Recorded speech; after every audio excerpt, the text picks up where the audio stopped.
जय गणेश। आप सभी को समृद्धि, बुद्धि और भाग के देवता गणेश जी के रूप में मानव व जानवर के अंग मिलकर बना हुआ इनका शरीर है। गणेश जी की सफलता के देवता मानते हैं। कोई बाधा नहीं आती है, रिद्धि सिद्धि समृद्धि देती हैं। सीधी सूंड वाले सिद्धि विनायक हैं, बुद्धि के दाता हैं। इस तरह से अहंकार को त्यागने वाले गणेश जी के बारे में मैं आपको कुछ नई जानकारी दे रही हूँ। मेरा ये नवाचार आपके लिए काफ़ी महत्वपूर्ण होगा, क्योंकि प्रतिमा निर्माण जिस मूर्ति में होती हैं, धातु इत्यादि का वर्णन मत्स्य पुराण में भी किया गया है। धातु और रत्नों की मूर्तियां श्रेष्ठ हैं। अष्ट धातु की है, मूंगा की है, वृक्षों के काष्ठ की प्रतिमा गणेश जी की अच्छी मानी जाती है। मिट्टी के गणेश जी, अष्ट धातु के गणेश जी, स्फटिक, हीरा, नीलम, पुखराज आदि रत्नों की बनी मूर्तियां हैं। पर मूर्तियों में दोष है। आपको 12 अंगुल से अधिक बड़ी प्रतिमा नहीं बनानी है, खंडित और चटकी हुई भी नहीं बनानी है। अगर प्रतिमा में दोष आ रहा है और तो हमें नहीं बनाना चाहिए।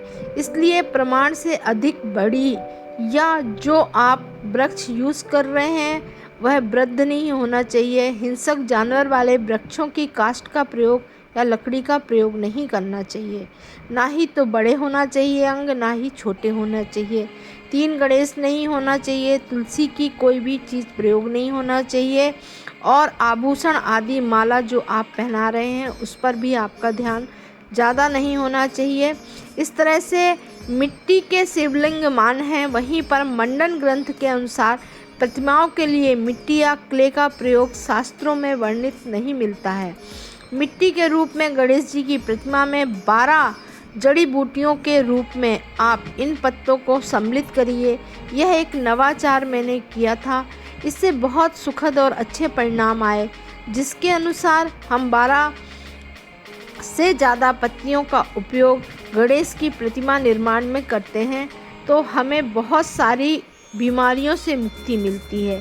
बेलपत्री मधुमेह से, दूर्वा त्वचा के रोग से, धतूरा के पत्ते सांस की समस्या से, मानसिक धर्म से, बरगद की पत्ती पाचन तंत्र से और रक्त विकार से, अपामार्ग की अतिझारा बोलते हैं रक्त से संबंधित परेशानी में, दंत चिकित्सा में, गुर्दे, पथरी, खांसी में अशोक की पत्ती, बुखार की प्रतिरोधक क्षमता, मानसिक तनाव में आम की पत्ती भी, रक्त का संचार और केवड़ा, जहरीले कीड़े रोकने के लिए, विष्णुकांता, अस्थमा के रोग के लिए, अनार, गले का दर्द, पीलिया, देवदार, अपच रोकने के लिए, पेट के लिए, भटकटैया, भूख बढ़ाने के लिए, बाल झड़ने को रोकने के लिए, सिंदूर के जो होता है उसको प्रसव पीड़ा से मुक्ति दिलाने के लिए, निर्गुंडी गुदा रोग को मुहासे से रक्षा करता है, अर्जुन हृदय रोग की और जोड़ों के दर्द की, पीपल कब्ज और अस्थमा, हिस्टीरिया की, मदार कुष्ठ रोग की और अगस्ती मलेरिया का। इस तरह ग्वारपाठा आत्मविश्वास बढ़ाता है और ताकत बनाता है। विदेश में भी गई हूँ मैं दोस्तों, वहाँ भी गणेश जी को मैंने बहुत पास से देखा है। और गणेश जी की मूर्तियों में अगर आप इस तरह की पत्तियाँ मिलाते हैं जो कि नेचुरल हैं, प्राकृतिक हैं, तो निश्चित है आपका स्वास्थ्य के लिए ज्योतिष के द्वारा एक बहुत अच्छी मेडिकल एस्ट्रोलॉजी में पहल होगी।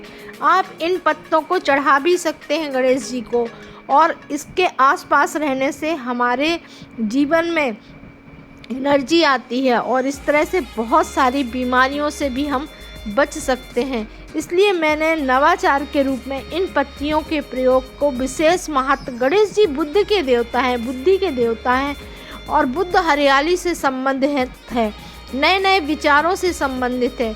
इसलिए हमें बुद्ध रूपी गणेश जी के लिए बहुत ज़रूरी है। आप मंगल का भी प्रयोग गणेश जी में करिए। चूँकि चित्रा नक्षत्र में स्थापना है तो इसके लिए सिंदूर जरूर उपयोग करिए। सिंदूर की पत्तियां आती हैं, सिंदूर मिलता है ओरिजिनल, उसका पेड़ होता है दोस्तों। इस तरह से हम गणेश जी की इस स्थापना में विशेष रूप से पत्तियों का प्रयोग करें। धन्यवाद दोस्तों। आपको मेरा वीडियो अच्छा लगा हो आप इसे सब्सक्राइब करें। थैंक यू दोस्तों।